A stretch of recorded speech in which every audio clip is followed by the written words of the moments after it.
अस्सलाम वालेकुम। मुकालमा YouTube channel में आप सभी का दिली खैर मक़दम है। तो चलिए आप वीडियो को लाइक कीजिए, शेयर कीजिए, कमेंट कीजिए और चैनल को सब्सक्राइब कीजिए। तो आज हम शायरी समझने की इस्तेदाद और सलाहियत पैदा करना, इस कड़ी का दूसरा वीडियो जहाँ पर शायरी में गुदास ये लफ्ज़ का इस्तेमाल होता है।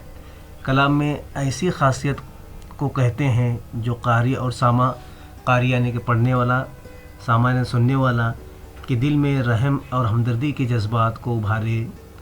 गुदास भी सोच की तरह तर्ज अदा और इसलूब की ख़ासियत है। अब देखो गुदास की और एक तारीफ़ देखिए। गुदास रूह इंसानी की लतीफ़ तरीन कैफियत को कहते हैं और दुख या दर्द, जज्बात और तासुरात लुत्फ़ में शामिल हैं। इसलिए गलती से ये समझ लिया गया है कि दुख का बयान न किया जाएगा, गुदास की सिफत पैदा न होगी। दर हकीकत रूह इंसान की धूप छाँव में ऐसे मकाम भी हैं कि दुख से भी अपना रिश्ता जोड़ते हैं, लेकिन लताफ़त ख़याल से भी नहीं भटकते। यही गुदास है। तो उसका एक शेर भी देखिए। पाँव से लग के खड़ी है ये गरीबुल वतनी, उसको समझाओ कि हम अपने वतन से आए हैं। ये हसन नईम का शेर है। ये वीडियो आपको कैसा लगा ज़रूर कमेंट करके बताइए। अल्लाह हाफ़िज़।